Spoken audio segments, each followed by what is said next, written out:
Yeah, I'm eventually just gonna have to fucking ban him. Made a weed. Yeah, I'm gonna have to ban that kid.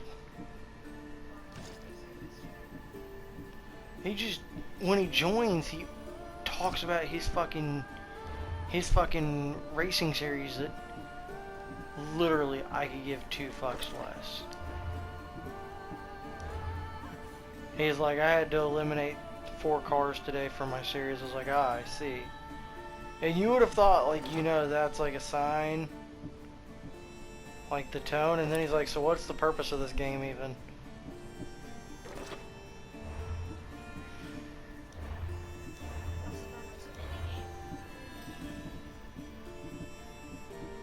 Just fucking meet to do the objectives.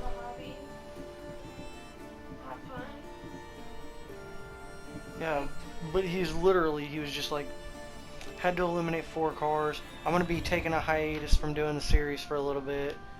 Like, literally, I could give 2 shits less, kid. Like, I know that sounds fucking merciless, but I just don't give a fuck.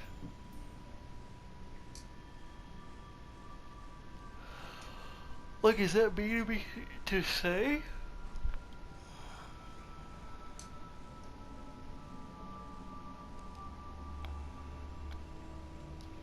Like, I don't. Like, yeah, cool, you come and you join my lives, but I'm getting tired of...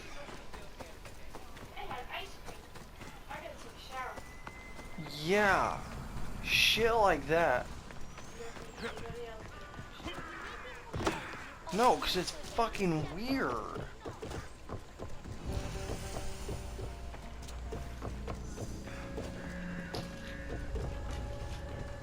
I should be careful. High security here.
Yeah, like, I had ice cream, I did this, I had to do this on my series.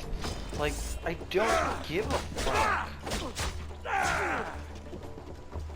Like, to come into somebody else's fucking channel and only talk about the shit you're doing is a little disrespectful.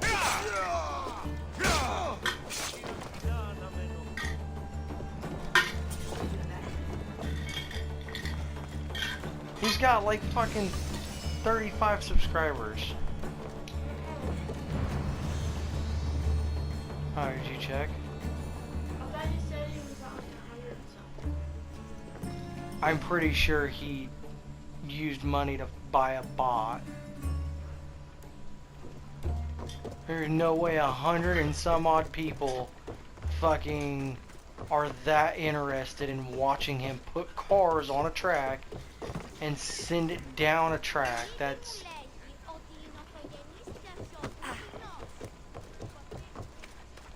Fuck, if that's how he got 105 subscribers, then there's my next 105 subscribers.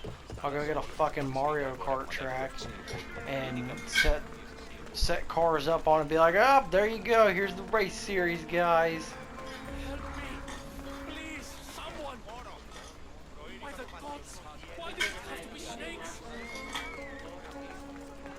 Well, I can't imagine anybody's fucking parent like actually sits there and lets their kid record themselves doing this and then like videotaping it and oh no, none of my content's made for kids. You're a fucking kid. Huh?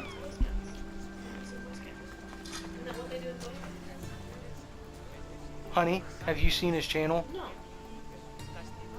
I'm imagining the cars. No. Boy Scouts. No.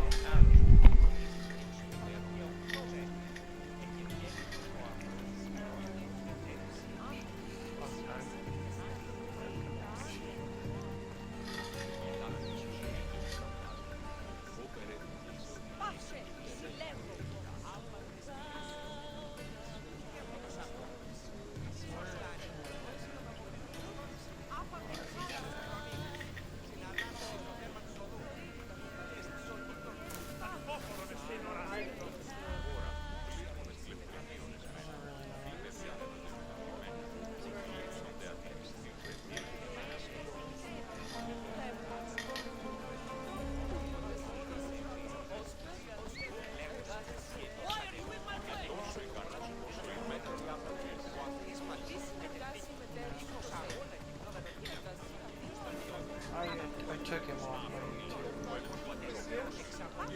Yeah. Because it was annoying.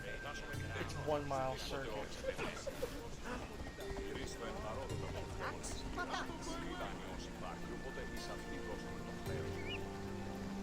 1 mile cup series.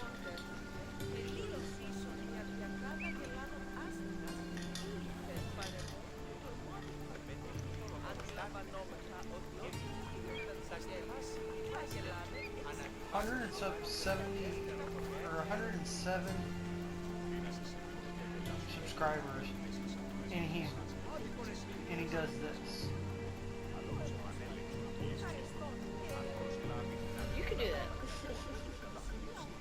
Literally. No, you can do that. We're still in the fight for the place. You can tell it's a little kid.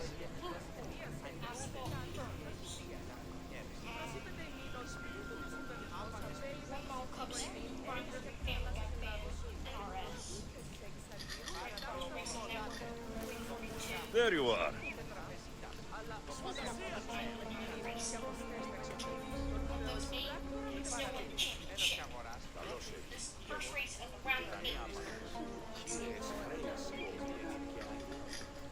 No.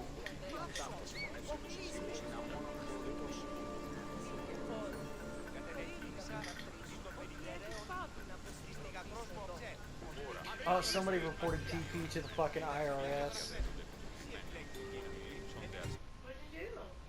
He's not been paying taxes. Why? TP is Jumper's age, Yeah. but makes $5,000 yearly off YouTube. Oh. Does he have to pay taxes then? 'Cause he's... Or no, it's not 5,000.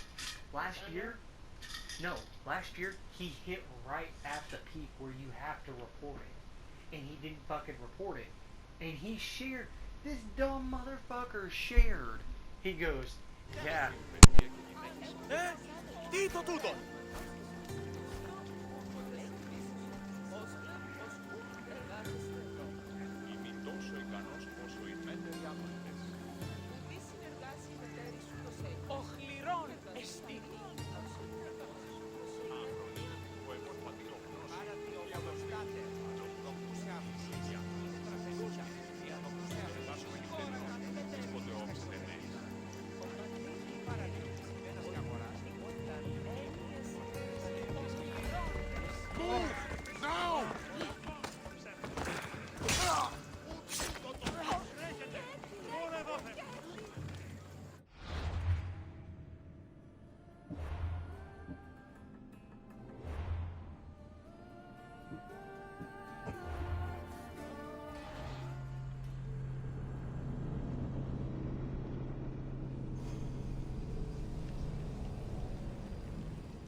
Welcome, traveler, to the site of the legendary Battle of Marathon.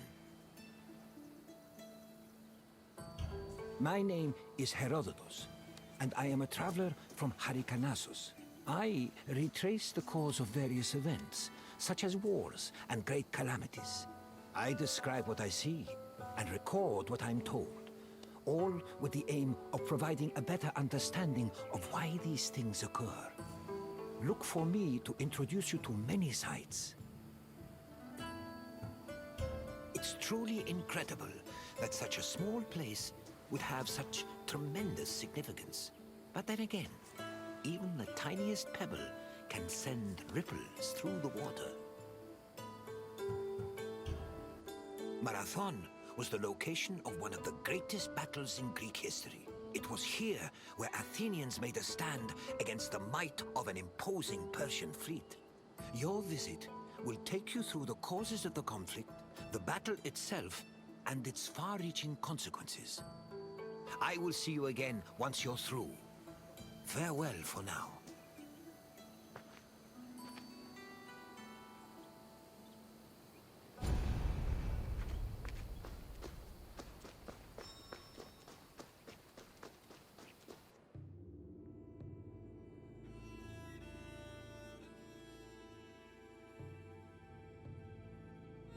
In 490 BCE, 600 Persian triremes landed on a beach 35 kilometers north of Athens. Standing in their way were 11,000 hoplites led by the prestigious Athenian general Miltiades. The Persian forces outnumbered the Greeks approximately 5 to 1, and yet the smaller force managed to push back their would-be conquerors. The Battle of Marathon was a major turning point in the Greco-Persian Wars, and the Athenians' victory would be celebrated for many years. The modern-day distance-running event is named a marathon in memory of a soldier from the battle who ran back to Athens to announce their victory, though whether this is real or legend is uncertain.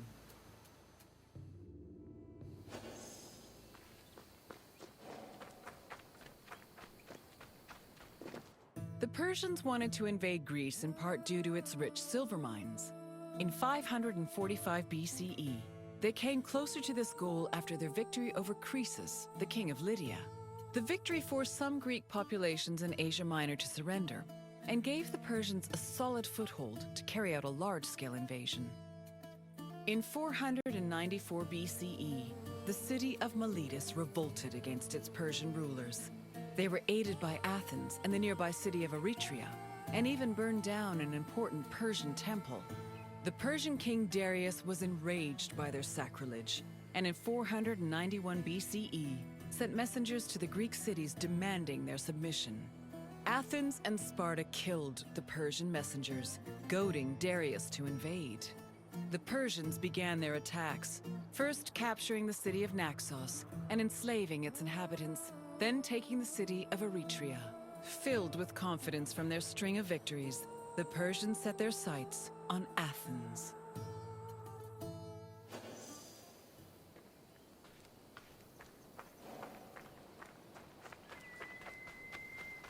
The Greeks were surprised by the ferocity of the Persian attacks. Seeking aid against the upcoming invasion, Athens was forced to appeal to other cities for help. In a surprising move, they asked for aid from Sparta, known for having the strongest army in Greece. The Spartans agreed to the request, but they were unable to send reinforcements in time due to the religious feast of Apollo Carneos, which forbade them from leaving their city until the next full moon. The only extra help Athens managed to acquire was from the small Boeotian city of Plataea, which sent an additional 1,000 hoplites. This was the first time in Greek history that their entire civilization was under attack from an external invader.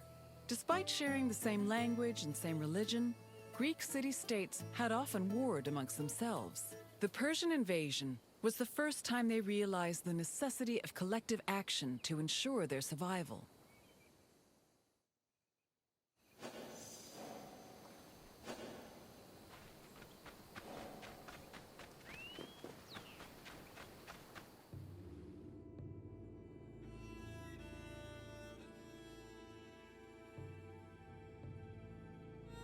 The Persian fleet originally planned to land at the port of Phaleron.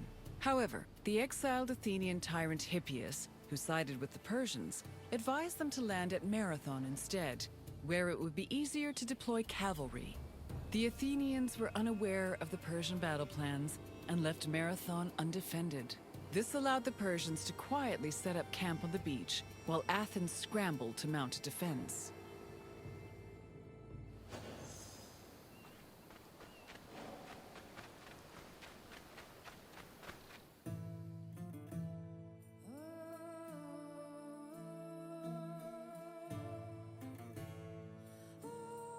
The Persians' overwhelming numerical superiority forced the Athenians to get creative with their defensive strategy.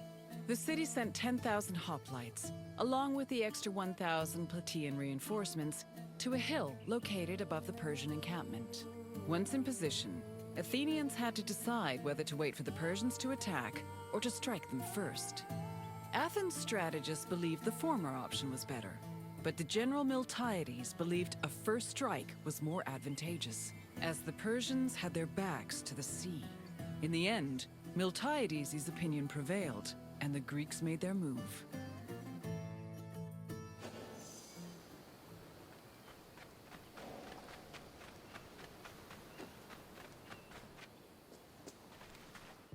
According to Herodotus, the Greek forces charged at the Persians without archers or cavalry. The Persians were unprepared for what they saw as an act of madness. While they were able to hold the Greeks back at first, they were eventually pushed back to their ships and forced to retreat. The Persians suffered heavy losses during the battle, with approximately 6,400 casualties. The Athenians, on the other hand, only lost 192 soldiers.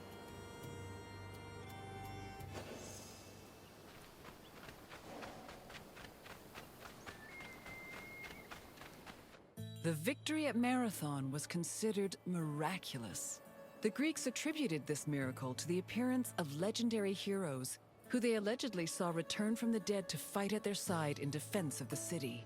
For example, several Athenians swore they saw the mythical King Theseus take up arms at Marathon, a scene which would later be depicted in Athens' Agora.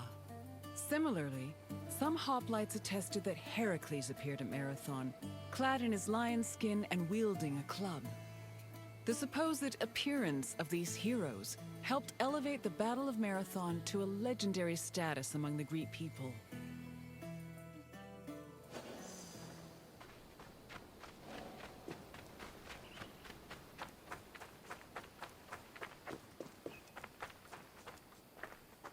After the Persians fled Marathon, they tried to invade Athens by way of the Bay of Phaleron.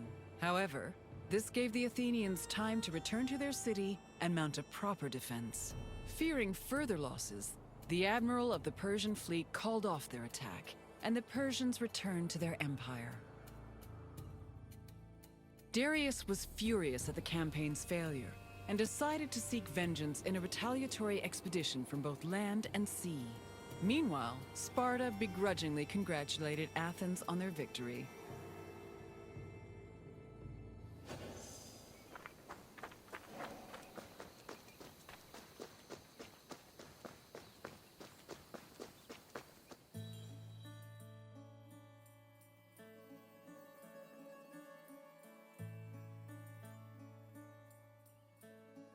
The victory at Marathon marked the beginning of a new era for Athens. According to Herodotus, Athens' success at pushing back the Persians ranked them first in the ongoing competition between the Greek city-states. The Athenians immortalized their prestige by erecting monuments in both their own city and in Delphi. The Battle of Marathon was also perceived as a blow against tyranny. Tyranny went from being perceived as a simple flaw in authoritarian excess to major treason against the homeland, a sin that rulers would take great pains to avoid being accused of. This helped consolidate the institution of democracy for the next 2 centuries.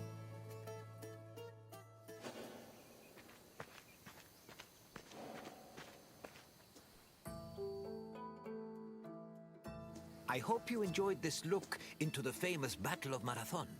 It was not only a major turning point in the history of Athens, but also for all of Greece, its repercussions would be felt for many years to come. Is there anything else you'd like to do?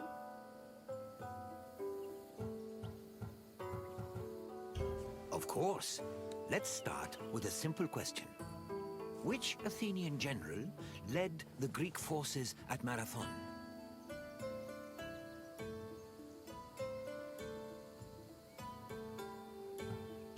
Correct.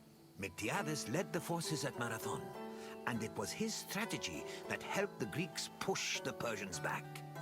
Time for another question. Which Greek city revolted against the Persians in 494 BCE?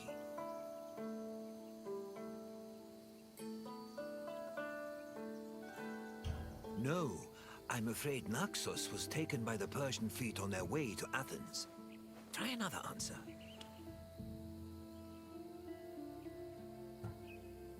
Correct. Miletus revolted against Persian rule, with support from both Athens and Eretria. One more question. Which other Greek city aided Athens at Marathon?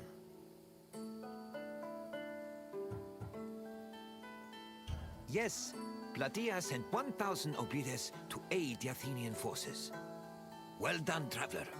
You have learned much. Farewell, traveler. I hope to see you again soon.